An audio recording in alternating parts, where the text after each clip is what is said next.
Good afternoon. Welcome back to Harvest Home Hermitage. I've been doing a little bit of cleanup in the kitchen garden. I need to do a lot more, obviously. We had a very, very bad summer. It stopped raining over a month ago, about 2 months ago almost. And we had a heat dome sitting on top of us that brought the temperatures into the triple digits for over a month. And as a result, my kitchen garden did not survive very, very well.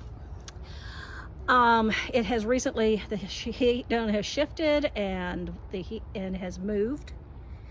And we have new growth coming up. We've had some rain come down. As you can see, my asparagus is putting out new fronds in this past week. I am not going to be harvesting these. I'm going to be letting them go in the hopes that the crowns survive. But what I have done this weekend is clean out the beds and replant them. Here was where I had my tomatoes this last spring, and they did a beautiful job until it stopped raining. And it got so hot and dry that the drip watering system just couldn't keep up, and they all died. But now I have the brassicas planted in here. I've got three Green Magic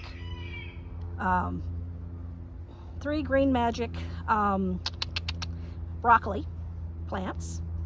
And yes, the name sold them. I've never grown this variety before. We'll see how well it does, if my chickens allow them to live. And there's a red Russian kale in the back. No, that one is the red mustard. That's the red mustard back there. I didn't buy the red Russian kale. Maybe I'll go back for some. This is my lone survivor in the pepper bed. That's the jalapenos. It's still here, so I'm letting it go. Who knows, it may live. But I've also planted two celebrity tomato plants back there. They have about a 70-75 day maturity, so we might actually get tomatoes out of them. And I've got a couple of herbs up here at the front, some oregano and thyme. I also had a survivor in the basil plant in the other bed. And of course, all the eggplants, whoops, almost tripped. All the eggplants went. I pulled them out and I've put in English peas, and I've got, yeah, I know you can't see any of this right now, but I've got English peas, and this tomato cage is here for them to grow on as a teepee. And then I've got spinach sown around it. This is the only time of year we can grow spinach, when it gets cooler. And ditto for these leaf lettuces. I've got a single leaf lettuce plant, and I also planted a seeds of another variety of leaf lettuce. And of course, I've got a survivor over here of the, I had a bunch of different herbs in this one in the spring. But I've got a survivor over here of the chives, and I planted a cardoon back here. I've never grown cardoon, but I understand they do better here than artichokes do, and since I can't get artichokes to grow, I'm growing them. Yeah, let's come around here. Unfortunately, my attempt to sequester and keep this wood stacked died. But I have another little bed, secluded little bed over here where I've just put in a lettuce mix.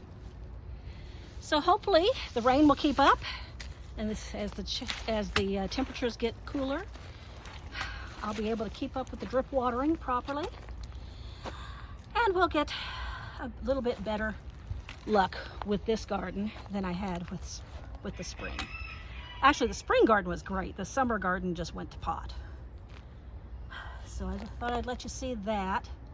The bees that moved in suddenly unexpectedly last spring have continued and are going strong, even though I really need to replace that top still. But as you can tell, they are just going gangbusters, especially now that it's rained again and all the flowers are starting to bloom again. They're getting some late season pollen. Hello. One of them just buzzed me. That's what I get for being in the flight zone, in the flight path. So yeah, there it is. I just need to get. I am currently trying to get some money together to replace the patio, this little back porch. I want to put in a new one. I've got a bid for $3,850 to do a new, very simple back deck, 14 by 14 feet instead of this 8 by 10 business. It'll be bigger and easier to do things with, and it will also not be falling apart. As you can see, the wood is rotting on the steps, and it's been repaired about as many times as it can be. Hello, kitty cat. But anyway, I did get a new back door put in. The bottom had rotted out of that one, so this one is steel, so it's not going to rot. All right. Now, there is something else I would like to address. It's come up rather suddenly. It's been a shock to a lot of people, I know. It's the reason I am filming this video at all. You know, I've taken a long hiatus. Part of that was to get my head back together, and also because I'd started a new job. I found an employer who was willing to work with all of my disabilities, which I've now had confirmation include not just the type 2 diabetes and the osteoarthritis, but also fibromyalgia. So I'm kind of slow going around here, which is good for a monk, not so great for an archaeologist. But I have found an employer in my field who is willing to work with my disabilities. They're willing to let me work from home, and is paying me more than I've ever been paid in my life. So what can I say? The gods are good.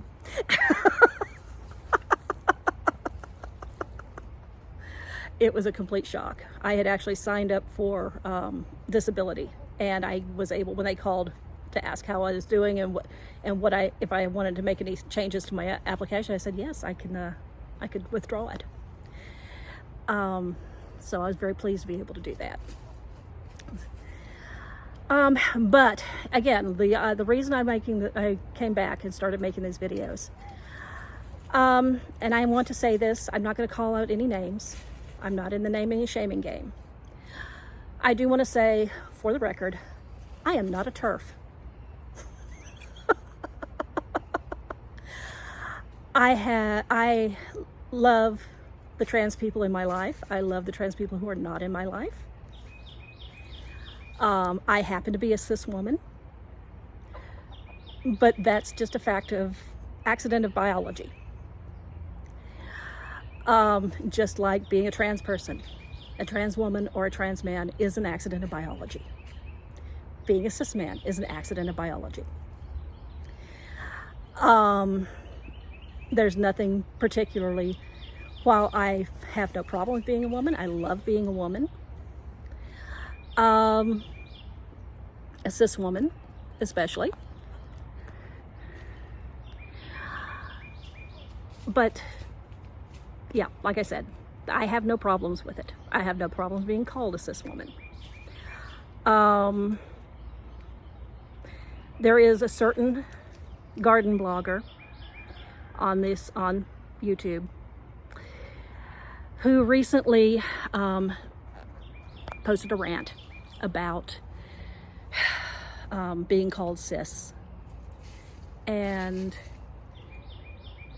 I thought at the time when I first saw it, I thought, oh, maybe she doesn't realize what's going on. Maybe she's unfamiliar with the term. She doesn't realize. Then she posted the gathering she was going to go to and had been to. And I thought, no, she knows exactly. She knows the pain she's causing. She knows the background, and she knows who she's aligning herself with.